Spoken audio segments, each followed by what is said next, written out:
ዳኛ ይታይ በዚህ ሳምንት በማስፈራራትና ተጽዕኖ በማድረስ በእናቴ ላይ ለሷ ብቻ ውርስ ኑዛዜ ዋናው የችግሩ ፈጣሪ የችግሩ የጀርባ አጥንት ይኸውልሽ ከባሌ ራስ ላይ ውረጅ። ሁሌ ከሱ ጋር ምንድነው አንቺ ችግርሽ? በግሏ ሄዳ እናቴን እንደዚህ ያስጨነቀች። እኔ እኮ ኑዛዜ አድርጊልኝ ብቻ ነው ያልኳት ለእናቴ። እንዴ ቆይ ከኔ ሌላ ልጅ የላት? ሊደረድበኝ እኮ ነው የደረሰችው። ቆይ አይደለም ደረሰችው እኮ እንዴት እንዳትነቀናት ከዚህ በኋላ በስነስርዓት አናግሪያት። ንብረታችንን ወስዳ ለማይሆን ሰው ልትሰጠው እኮ አሁን ያሳሰባት እህትነቴ ሳይሆን ንብረቱ ነው። ሰው እንዴት በእህቱ ላይ በቤተሰቡ ላይ እንዴት እንደዚህ ይጨክናል? ስም ማጥፋት እየደረሰብኝ ነው። እኔ ክቡር ፍርድ ቤት ይቅርታ አድርጉልኝ፣ እኔ ነበርኩ መጋላት። ዳኛ ይታይ ማክሰኞ ከምሽቱ 2:15 ጀምሮ በአባይ ቲቪ ጠብቁን። አባይ ቲቪ የኢትዮጵያ ምርጥ።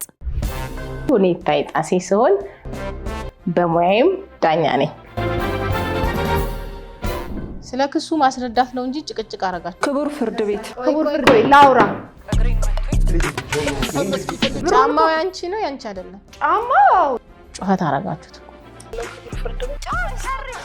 የመጨረሻ ማስጠንቀቂያዬ ነው። ከዚህ በኋላ ከደገምሽ እቀጣሻለሁ።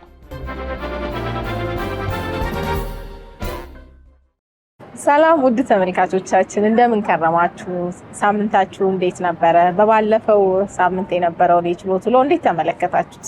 እርግጠኛ ነኝ በጣም ጥሩና ብዙ ትምህርቶችን እንዳገኛችሁ ባለ ሙሉ ተስፋ ነኝ። ያው እንግዲህ በየሳምንቱ ወደ እናንተ ወደ ውድ ተመልካቾቻችን በተለያዩ የህግ ርዕሰ ጉዳዮች ላይ ለእናንተ ትምህርት የሚሆናችሁን ዝግጅቶች አዘጋጅቼ ማቀርብላችሁ እኔ ይታይ ጣሴ ሲሆን በሙያዬም ዳኛ ነኝ። በዚህ ፕሮግራም ላይ የምትመለከቱት የችሎት ውሎችን ነው። ከእኔ በስተቀር ከሳሽ፣ ተከሳሽ እንዲሁም ምስክሮችን ወክለው የሚቀርቡት ተዋናዮች ናቸው። እንግዲህ በዚህ ፕሮግራም ላይ እንደምታውቁት በተለያዩ የርዕሰ ጉዳዮች ላይ ያነሳን ነው። እናንተን ንቃተ ህግ ከፍ ለማድረግ ፕሮግራሞችን ይዤ የሚቀርበው እንግዲህ ህግን አለማወቅ ከተጠያቂነት አያድንም ይባላል። ይሄንን ታውቃላችሁ። ስለዚህ ስላላወቅኩ ነው የሚለው ነገር በፍርድ ቤት በህግ ስለማይሰራ ይሄን ፕሮግራም በደንብ እየተከታተላችሁ ንቃተ ህጋችሁን ከፍ አድርጉላለሁኝ። እንግዲህ እንደዚህ አይነት ጉዳዮች በቤተሰብ ገጥሞናል። በዚህ ርዕሰ ጉዳዮች ላይ ልታቀርቡልን የምትሉት ነገር ካለ ያው የተለያዩ ጉዳዮች በቤተሰብ በስራ ቦታ በማህበራዊ ህይወታችን ይገጥሙናል እና ህጉስ ምን ይላል የሚለውንም ነገር በዛው እያወቅን ለመማማር የገጠማችሁ ነገር ካለ በፍትሐብሔርም ሆነ በወንጀል ይሄ ታሪክ አለን ብላችሁ ብታጋሩኝ በዛ ጉዳይ ላይ ሰርተን መማማር የምንችል ስለሆነ ህጉስ ምን ይላል የሚለውን ነገር እንድታቁበት በኮሜንት ላይ ልታስቀምጡልኝ ማቅረብና ማስተማር እችላለሁ። የዛሬው ችሎታችን ደግሞ እንግዲህ አንድ የቤተሰብ ታሪክ ነው። ውርስ ይገባናል አይገባንም የሚል ጥያቄዎችን የአንድ ቤተሰብ ይዘው ቀርበዋል። ውርሱ ይገባቸዋል ወይ አይገባቸውም ወይ፣ ህጉስ ምን ይላል የሚለውን አብረን የምንከታተለው ነው የሚሆነው። ተከተሉኝ። መልካም ቆይታ።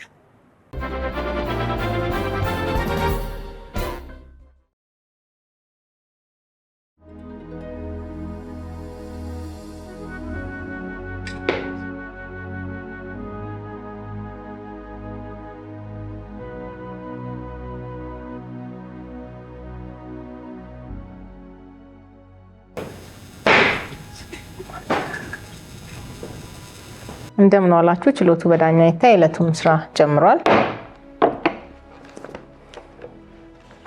ከሳሽ ወይዘሪት ሰላማዊት አበበ።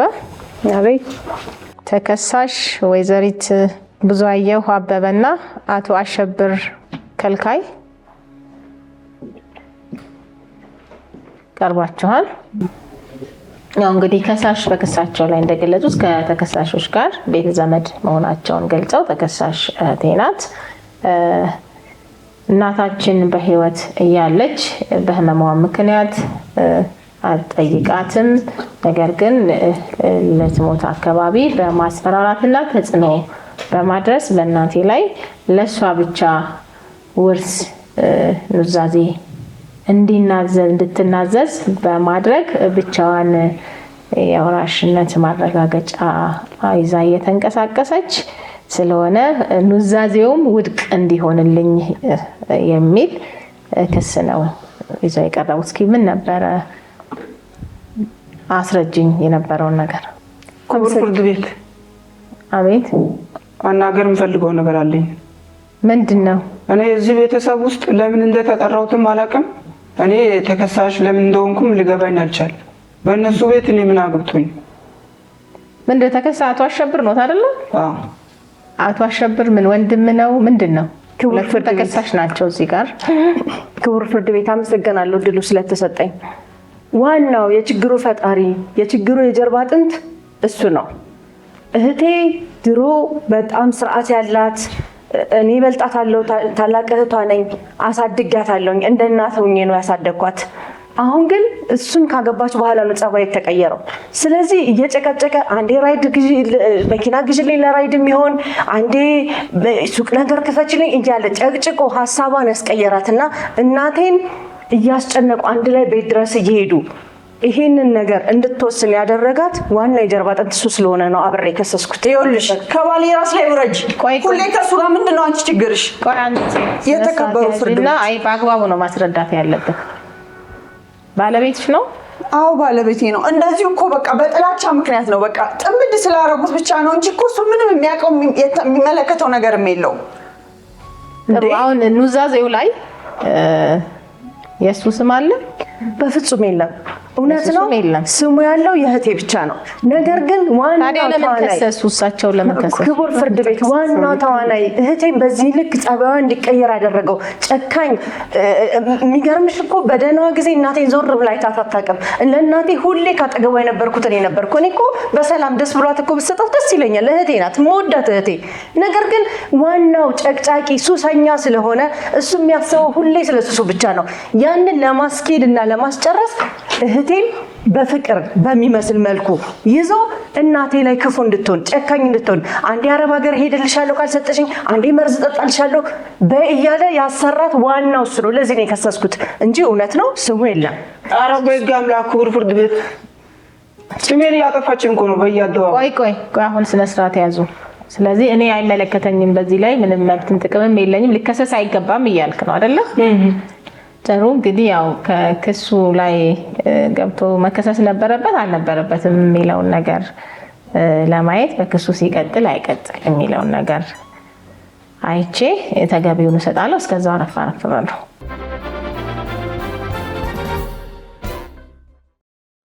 ጥሩ ያው ተከሳሽ ሁለተኛ ተከሳሽ ሆኖ አቶ አሸብር ከልካይ በዚህ ክስ ላይ ገብተው ተከራካሪ ሆነው ሊከሰሱ ይገባል አይገባም የሚለውን ነገር ተመልክቻለሁ። ያው አንድ ሰው ሊከሰስ የሚገባው በክሱ ላይ ወይም በጉዳዩ ላይ ይገባዋል ተብሎ መብትም ወይም ጥቅም ካለ ወይም ደግሞ ጉዳዩን ያደረገ በዛ ጉዳይ ውስጥ የተሳተፈ ከሆነ ነውና ይሄ የውርስ ጉዳይ ነው። ይሄ የኑዛዜ ጉዳይ ነው። እናታችሁ ኑዛዜውን ለብቻ ተናዛለች ያልሽው እህትሽ ነው። ስለዚህ በኑዛዜውንም ስመለከት የሁለተኛ ተከሳሽ አቶ አሸብር ከልካይ ስም የለበትም። እዛ ውስጥ የእህትሽ ብቻ ነው ያለበት፣ የቡዛየው አበበ የሚል ብቻ ነው ያለበት እና እሳቸው በሌሉበት ጉዳይ በኋላ ሆነው እንግዲህ እሷ እናቴን አስፈራርታ ተጽዕኖ ፈጥራ ኑዛዜውን ለእሷ ብቻ እንድትናዘዝ ያደረገው እሱ ነው በማለት ብቻ እዚህ ፍርድ ቤት እሳቸውን መክሰስ ተገቢነት ሆኖ ስላላገኘ ነው። ተገቢም ስላልሆነ እሳቸው ሊከሰሱበት የሚችል የሕግ አግባብም ስለሌለ በዚህ ጉዳይ ላይ እሳቸውን ከክሱ በነፃ አሰናብተናል። እርስዎ ሊከሰሱ አይገባም ብለናል። መሄድ ይችላሉ። እርስዎ ክርክሩ ከእናንተ ከሁለታችሁ ጋር ይቀጥላል። አመሰግናለሁ። ጥሩ ውስጥ የነበረውን ነገር እስቲ አስረጅኝ፣ ያለውን ነገር አስረጅኝና። ክቡር ፍርድ ቤት አመሰግናለሁ። እህቴ ቅድም ለማስረዳት እንደሞከርኩት በጣም ስርዓት የነበራት ጨዋ የሆነች እህቴ ነበረች። በእውነት ስናድግ ጎረቤትም በቅርብ የሚያውቁን ወዳጅ ዘመዶችን በደንብ ያውቃሉ ምን ያህል የእህትማማቾች ቁርኝት ቤተሰባችን እንዴት ተያይዞና ተከባብሮ ተዋዶ የሚኖር ቤተሰብ እንደነበረ። ይሄን ልጅ ካገኘች በኋላ ገና የፍቅር ግንኙነት በጀመሩ ሰዓት ጀምሮ ነው ጸባዩ መቀየር ጀመረው። አንዴ ስራ ካልሰራውኝ የሆነ ነገር ካልከፈታችሁልኝ እያለች እንደዚሁ እናቴን ስታስጨንቃት እኔ ስታስጨንቀን ቤታችንን አስይዘን የሆነች ከፈትንላት እንደ ጁስ ቤት አይነት ነገር እዛ ነው። ከዛን ጊዜ በኋላ ባህሪዋ በቃ መቀየር ጀመረ። ያንንም ማክስራ መጣች ድጋሚ ከቤት ቤት ኪራይም ለንግድ ስራዋ የሚሆነውን ቤት ኪራይም ከኛ ነው የምትጠይቀው። ምን እያረገችው እየጨረሰችው እንደምትመጣ አናውቅም። እሺ ብለን እሷ አለፈ። ይሄ ሁሉ ባለፈበት እንደምንም ብዬ በቻልኩበት ሰዓት ላይ ደግሞ አሁን ጭራሽ በማላቅበት ሁኔታ በግሏ ሄዳ እናቴን እንደዚህ እያስጨነቀች ከሱ ጋር እየተባበረች አብረው ሄደው እያስጨነቋት አንዴ መርዝ ጠጣለሁኝ ካልሰጠሽኝ፣ አንዴ አረብ ሀገር ሄዳለሁ፣ አንዴ በሊቢያ ሄዳለሁ እሰደዳለሁ። ምንም አትላት ነገር አለ። እናቴ ልጄ ከምትሞትብኝ ብላ ነፍሷ ተጨንቆ ይሄው ለሷ ውርሱን አስተላለፈች። እርግጠኛ ነኝ እናቴ ይሄንን በጤናዋ እንደማታደርግ።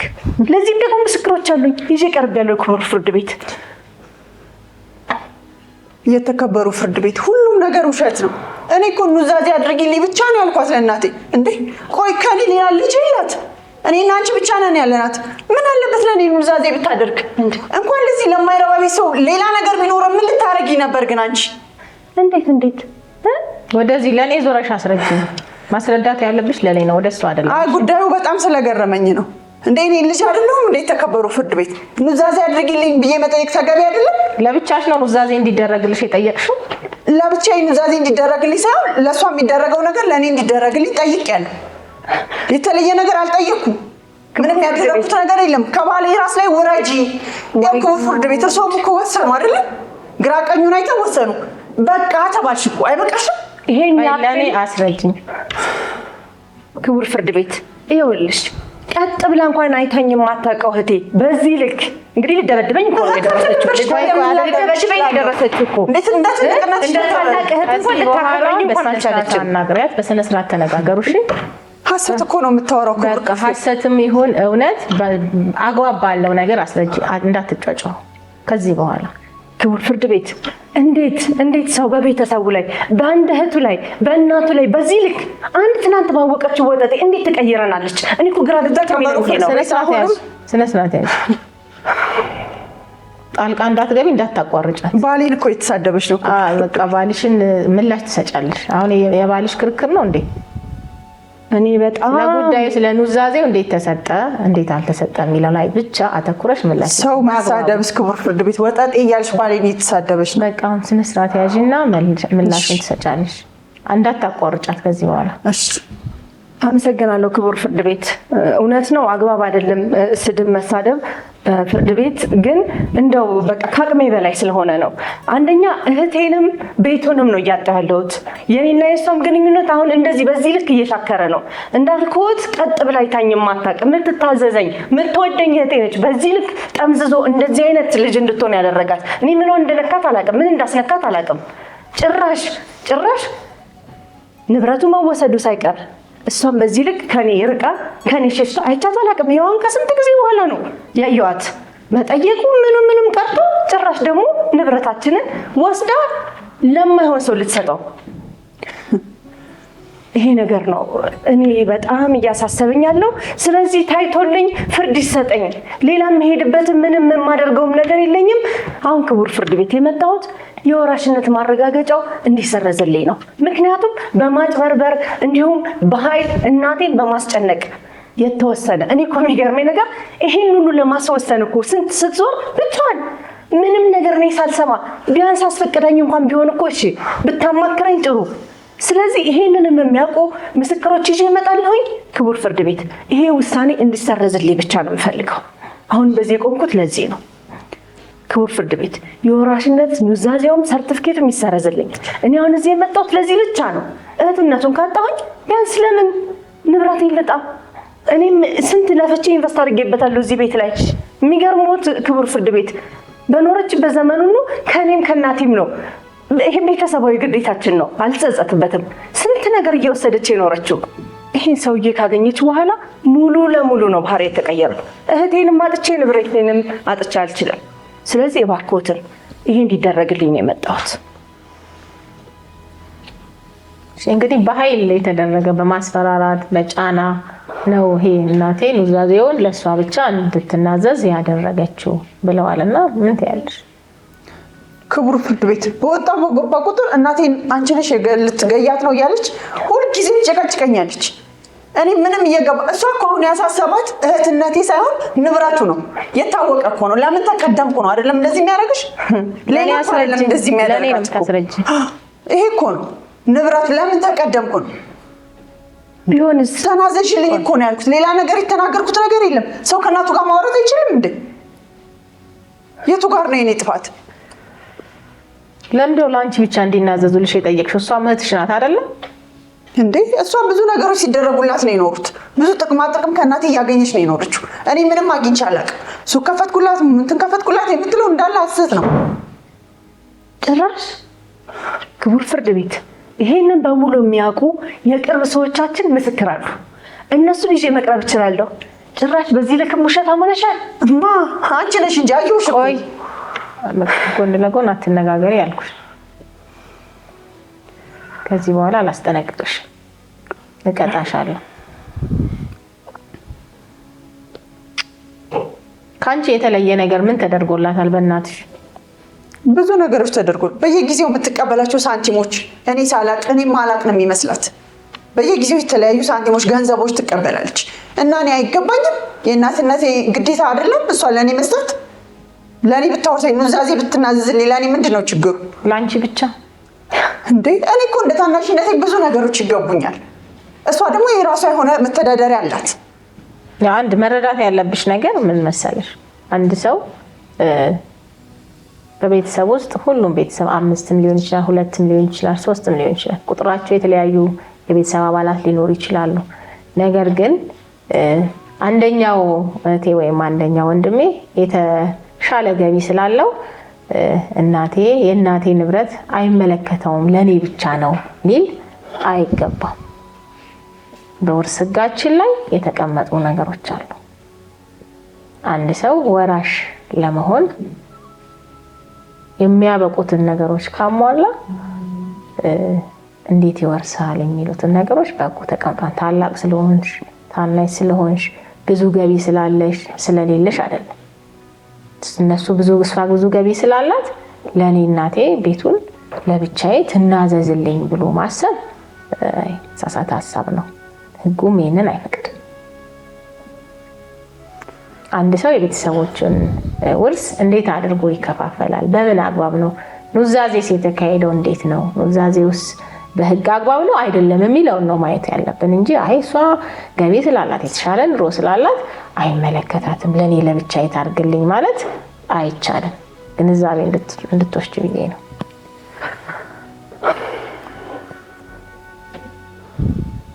ስለዚህ እናቴ እነሱ ብዙ ንብረት ስላላት ለኔ ብቻ እንድትናዘዝልኝ አደረኩ እንጂ በኃይል ሞታለሁኝ እሰደዳለሁኝ እያልኩኝ አስገድጃት አይደለም። ወዳና ፈቅዳን ያደረገችልኝ እያልሽ ነው? አዎ ውሸት ነው እንዳለ የተናገረችው ነገር እንዳለ ውሸት ነው በጠቅላላ። ክቡር ፍርድ ቤት የእውነት ምስክሮች መጥተው ይመሰክራሉ። ሰው እንዴት በእናቱ ላይ እንደዚህ ይጨክናል? ሰው እንዴት በእህቱ ላይ በቤተሰቡ ላይ እንዴት እንደዚህ ይጨክናል? ክቡር ፍርድ ቤት ስንት ጊዜ ሆናቸው እናታችሁ ካረፉ? ዓመት ከ3 ወር ሆኗታል። አንዴ እንድናገር ይፈቀድልኝ? ክቡር ፍርድ ቤት ስሜን እያጠፋች ነው። በተደጋጋሚ የሰሙ ክቡር ፍርድ ቤት ዝም እያሏት ነው። ባሌን ትሳደባለች። አሁን ደግሞ ምን ወስዳ እንደምትመጣ እያለች ስም ማጥፋት እየደረሰብኝ ነው። ስለዚህ ምስክሮች ቀርበዋል? አዎ ክቡር ፍርድ ቤት። ጥሩ እንግዲህ ኑዛዜው የተደረገው በማስገደድ አይደለም፣ ፈልጋ ነው ለኔ የተናዘዘችልኝ እናቴ እያልሽ ነው? አዎ ክቡር ፍርድ ቤት ወዳና ፈቅዳ ነው። እኔም በማስመለጥ ነው ለኔ የተናዘዘችልኝ እንጂ ምንም ያስገደድኳትም ያስጨነቅኳትም ምንም ነገር የለም፣ አንዳችም ነገር የለም። ጥሩ እንግዲህ የምስክሮችን ቃል መስማት ስላስፈለገኝ የምስክሮችን ቃል እሰማለሁ። የምስክሮችን ቃል ለመስማት ተለዋጭ ቀጠሮ ሰጥቻለሁ። የዕለቱ ስራ በዚሁ ተጠናቋል።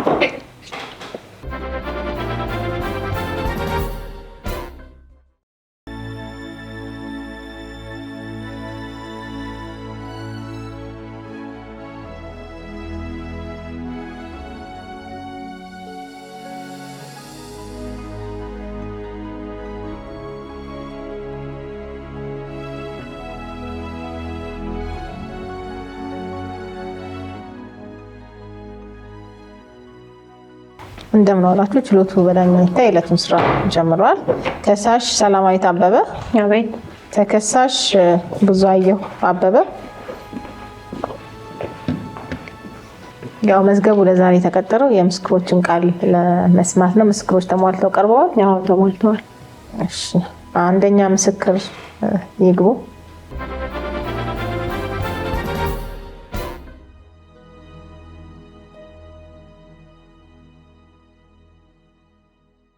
ስሞትን መልበ ካሰችርኩ አድራሻዎት አዲስ አበባ ክፍለ ከተማ ቦሌ ክፍለ ከተማ ወረዳ 07 የቤት ቁጥር 056 እድሜ 65 ስራ የቤት እመቤት።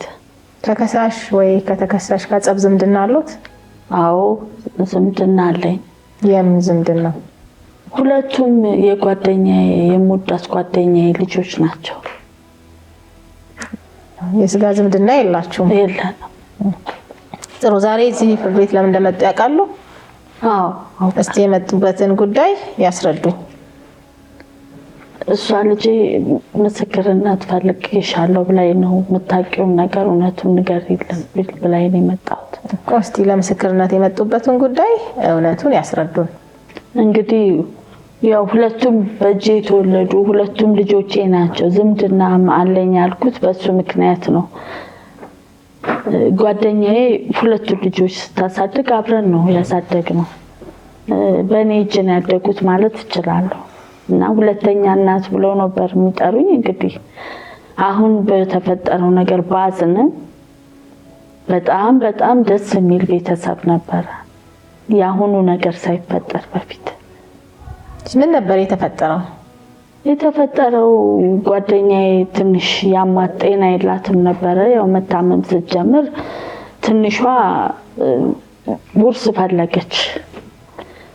ካገባች በኋላ ነው። ይሄም በፊት እንዴት ያለች ልጅ ነበረች፣ እንዴት ያለች ጨዋ በጣም ሰው አክባሪ ልጅ ነበረች። ካገባች በኋላ ግን እኔ ምን እንደነካት አላውቅም። በቃ ጓደኛዬ ታስጨንቃት ጀመር። አውርሽኝ ነው፣ ብር ስጪኝ፣ ወደፊት የምታወርሽኝን አሁን ስጪኝ ነው። በቃ ሰላም የላትም። ለእኔ ላለመንገር እኔ ከጎረቤት እሰማለሁ። ምን ሆነሻል ስላት ምንም ትለኝ ነበር። መጨረሻ ላይ ነው በቃ ከአቅሟ በላይ ሲሆን ነገረች። ምን ብላ ነገረችት? በቃ ከአቅሜ በላይ ሆነ ልጄ፣ በጣም አንዴ ሞታለሁ ትለኛለች ትላለች፣ አንዴ ትሰደድብኝ ነው፣ በቃ አሞኛል ትላለች። መድኃኒት ሁሉ የሚገርመው ክቡር ፍርድ ቤት መድኃኒት ሁሉ ጠጥታለች፣ መርዝ ጠጥታለች። በጣም ነው ያሰቃየቻት። በጣም ነው ማዝነው። እኔ እቺ ልጅ ስታድግ እናትየው በሽተኛ ስትሆን እሷ ነች ያሳደገቻት። የተፈጠረው ምንድን ነው? እሷ ውርስ ፈለገች። እህቷን አትፈልግም። አሁን ብቻዋን መውረስ ፈለገች። ለብቻዋ የውርስ ጀመረች። አሁን ሁሉ ነገር ለኔ ይገባኛል አለች። ስለዚህ አሁን እናትየውን እንዲያወርሷት ምን አድርጋ ነው እንዲያወርሷት? እናትየው በፍቃዳቸው ነው ፈልገው ሰላማዊት ለይተው የተሻለች ልጄ ናት፣ ትረዳኛለች፣ ትጦረኛለች፣ ጥሩ ልጄ ናት ብለው ለይተው ነው? ወደው ፈቅደው ነው ለሷ ኑዛዜ የተናዘዙት? አይደለም ክቡር ፍርድ ቤት አይደለም። ምስክርነት እንግዲህ ለመድኃኒዓለም ነው። እንደዛ አይደለም። ሁለቱም መለየት አትፈልግም። በምንም ነገር ሲያድጉም እኩል ነው። ማድረግም የምትፈልገው ለሁለቱም እኩል ነበር። ግን በቃ ሰላም ጤና ነሷት። አንዳለ ባል ተብሎ ይመጣ በቃ ሰው ታሞ መተኛት ይቸግረዋል። ክቡር ፍርድ ቤት መተኛ ቸገራት። አውርሽኝ እያሉ በቃ ከባሏ ጋር ነው አስባበት ፕሮግራም አድርጋ ዛሬ ይሄን እንላታለን ተባብለው ነው የሚመጡት። ከማን ጋር ነው የሚመጡት? ከባለቤቴ ካለችው ጋር። በቃ በፍጹም ሰላም የላትም። መተኛት አልቻለች። ታሞ ሰው መተኛት ይቸግረዋል። የመጡ ምን ይላሉ? አውርሽኝ ይላሉ። ፈርሚልኝ፣ አውርሽኝ፣ ዛሬ ክፈችልኝ፣ ዛሬ ኑዛዜ ስጪኝ፣ ዛሬ ተናዘዥልኝ፣ ነገ ክፈችልኝ ነው የምትፈልገው ይደረግላታል። ያንን ነገር ድብድብ አድርጋ ተመልሳ ትመጣለች። ምክንያቱም ጓደኛዬ በጣም ተሰቃይታ በጣም አዝና በጣም ተሰቃይታ ነው ያረፈችው። ቢያንስ ከሞተች በኋላ ቢያደርጉት ጥሩ ነበር። እንደው ባታየው አዝናለሁ በጣም። ክቡር ፍርድ ቤት በተለይ ማለት ታርፋ አካባቢ 1-3 ወር 4 ወር ሲቀራት በኋላ ያለው ነገር በጣም የሚያሳዝን ነበረ። በየጊዜው ትመጣለች። ዛሬ ፈርሚልኝ ነው፣ ዛሬ ቡርሱን አስተካክልኝ፣ ለኔ ብቻ ነው። እቺ ልጅ ለፍታ ሽንት ጨርቅ አጥባ ለፍታ ሁለተኛ እናት ሆና ያሳደገቻት ነው። ዋሻው ለኔ ወደዚህ እሺ ፍርድ ቤት ለፍታ ያሳደገቻት ሁለተኛ እናቷ ነች።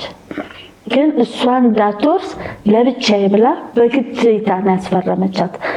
ስታገባ ራሱ ወደድኩ አበድኩ ብላ የመጣችው ዱርዬ ሱሰኛ ለራሱ እንኳን መሆንም አይችል።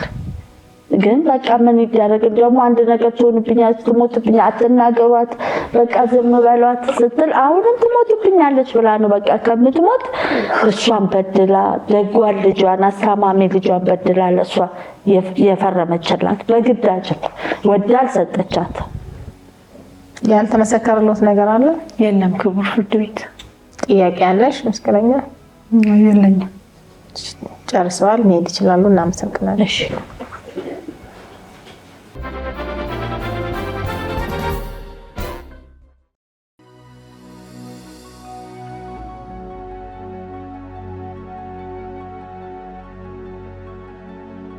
ስሙት ማልበል? ሄለን በላይ። አድራሻ ጉለሌ ክፍለ ከተማ ወረዳ 10 የቤት ቁጥር 284።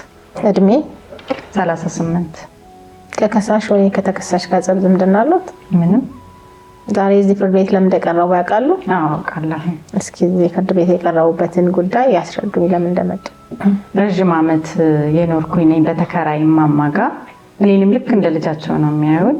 እንግዲህ እሷ ትንሽዬዋ ልጃቸው ከማግባቷ በፊት በጣም መልካም ልጅ፣ በጣም ደስ የምትል የዋህ ልጅ ነበረች።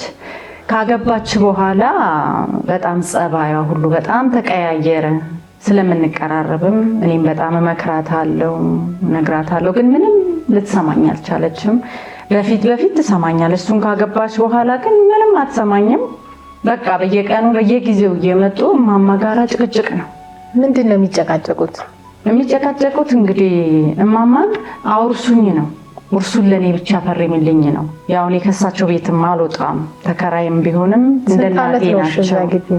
ቢያንስ ወደ 8 ዓመት ኖር ያለሁኝ፣ ረዥም ዓመት ነው የኖርኩት ከሳቸው ጋራ እና እሰማለሁኝ። በቅርብ እየመጣች በተለይ ባለቤቷ ነው የሚያስገድዳት። እሳቸውን ሁሉ እያመነጫጨቀ ምናምን ነው የሚወጣው ማለት ነው። ለኔ አውርሽኝ፣ ለኔ ነው የሚገባው፣ እሷ አላት እያለች ነው በየጊዜው እየመጣቸው የምትጨቀጭቃቸው። እሳቸው ግን አይፈልጉም፣ በፍጹም አይፈልጉም ለእሷ ብቻ ማውረስ። መድኃኒት ጠጣለው፣ አረብ ሀገር እሄዳለሁ፣ እሞትልሻለሁ፣ እሰቀላለሁ እያለች ነው ሁሌ የምታስቸግራቸው። በቃ በዚህ የተነሳ ነው እንግዲህ ተገደው ነው የፈረሙት ብዬ ነው ማስበው እንጂ እሳቸው ሁለቱንም እኩል ነው የሚወዱት። በሚገርም ሁኔታ እንደውም ከሷ ትልቅየዋ ናት እናቷን የምትንከባከብ።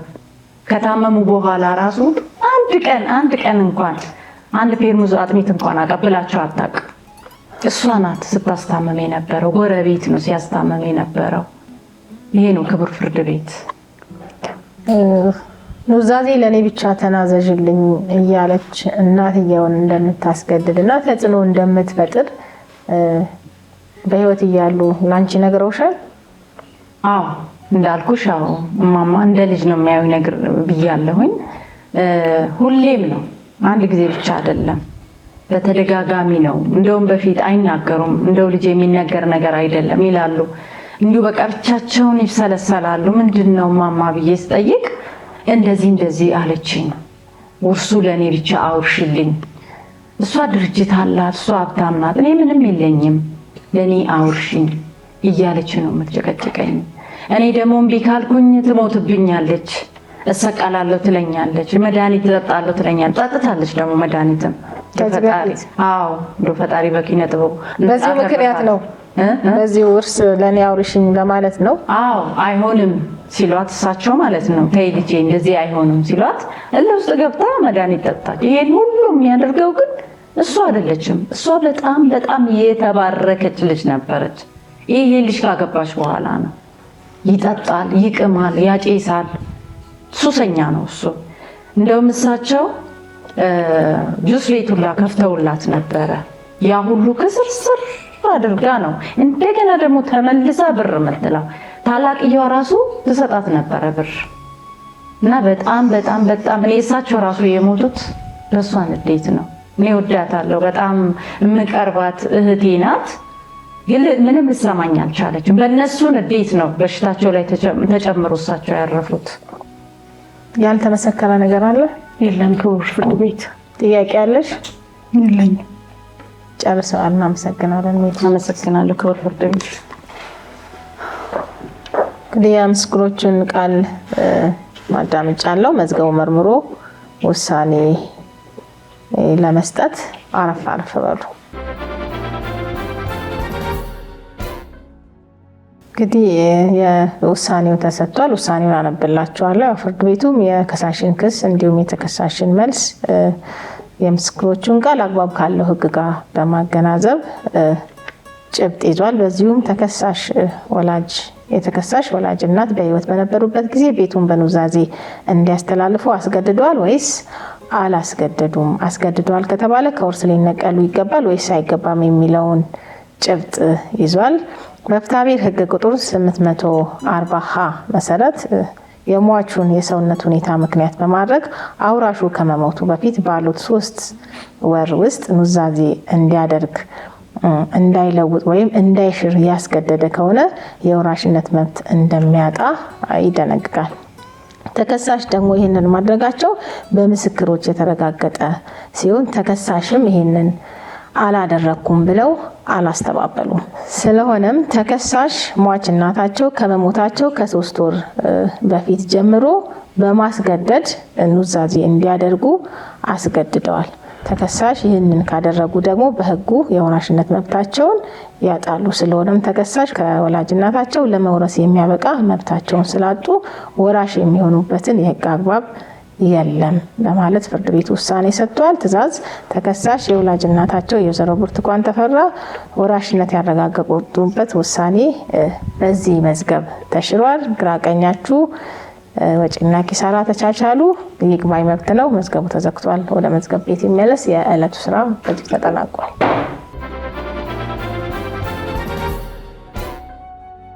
እኔ በተሰጠው ፍርድ ምንም አልተስማማሁም። እንዴ ኑዛዜ ቆይ እንዴት ይሻራል? ወዳና ፈቅዳን የሰጠችኝ እነሱ ገንዘብ አላቸው፣ ንብረት አላቸው። ቆይ ለኔ ብትሰጠኝ ምንድነው ችግሩ? እኔ በእርግጥ በዚህ አላቆም ገና ይግባኝ ጠይቃለሁ። በፍጹም ትክክል አይደለም የተሰራው ስራ። እኔ በተሰጠው ፍርድ በጣም ደስተኛ ነኝ። ምክንያቱም ይሄ ነገር በማጭበርበርና በመጥፎ ሁኔታ ስለሆነ ነው እንጂ እኔ በጣም መወዳት እህቴ ነች። በጸባይ ብትጠይቀኝ፣ በሰላም ብታናግረኝ ልሰጣት ትችል ነበረ። ምክንያቱም አንድ እህቴ ነች። ግን እዚህ የማይረባ ልጅ ጋር ወድቃ የእናቴንም ቅርስ ሽጣ ማይሆን ቦታ ከምትወድቅ እህቴ ለምን እህቴንም አጥቼ ንብረቴንም አጥቼ ለምን ይሆናል? ስለዚህ ክቡር ፍርድ ቤት በእውነት ግራ ቀኙን አይተው ምስክር ሰምተው አጣርተው ይህንን ፍርድ ስለፈረዱልኝ በጣም ደስተኛ ነኝ። ሁላችንም ቤት የሚያንኳኳ ችግር እንደሆነ አውቃለሁኝ። በጣም ብዙ ሰው በጭንቀት በማስጨነቅ በማስፈራራት የብዙን ሰው ንብረት ለመውረስ ጥረት እንደሚያደርጉ አውቃለሁ። ይሄ ለዛ ትልቅ ትምህርት ይሰጣል ብዬ አስባለሁ። ስለዚህ ፍርድ የለም ሕግ የለም ብላችሁ አትቀመጡ። በእንደዚህ አይነት አስቸጋሪ ሁኔታ ላይ ያላችሁ ሰዎች ኑ ፍርድ ታገኛላችሁ። አመሰግናለሁ። እንግዲህ ውድ ተመልካቾቻችን ችሎቱን እንደተመለከታችሁት ነው። ከፕሮግራሙ ለመረዳት የምንችለው ማንኛውም ሰው አውራሽ ነኝ ባይ አውራሹ ለማውረስ ለመናዘዝ ጤንነት ያለው ብቃት ያለውና የሚናዘዝበትንም ጉዳይ ጠንቅቆ የሚያውቅ ሆኖ ሳለ ያልተገባ ጥቅም ለማግኘት በግፊት በማስፈራራት ተጽዕኖ ወይም በተሳሳተ መንገድ ተጠቅሞ አውራሽ እንደተናዘዘ በማስመሰል ጥቅም በማግኘቱ ከተደረሰበትና ወይም አውራሹ በግድ እንዲወርስ በማስገደድ ከተረጋገጠ በማጭበርበር ወንጀል ከመጠየቁም በላይ የወራሽነት መብቱን እንደሚያጣ የወራሽነት ውሳኔ አግኝቶም ከሆነ በዚሁ በፈጸመው ተግባር የወራሽነት ውሳኔው እንደሚሰረዝ እንዲሁም ወራሽ የመሆን መብቱን እንደሚያሳጣ ታውቆ ከእንደዚህ አይነት ህገወጥ ድርጊት ራሳችንን መከላከል እንደሚገባ ተረድተናል። ውድ ተመልካቾቻችን በየዕለት ዕለት ህይወታችሁ ወይንም በአካባቢያችሁ የገጠማችሁና በዚህ ፕሮግራም ላይ እንዲተላለፍላችሁ ሀሳብ ካላችሁ እንደተለመደው በኮሜንት ላይ አሳውቁኝ እያልኩኝ የዛሬው ፕሮግራሜን በዚሁ አቋጫለሁኝ። ሳምንት በሌላ ፕሮግራም እስከምንገናኝ ቸርን ሰንብት።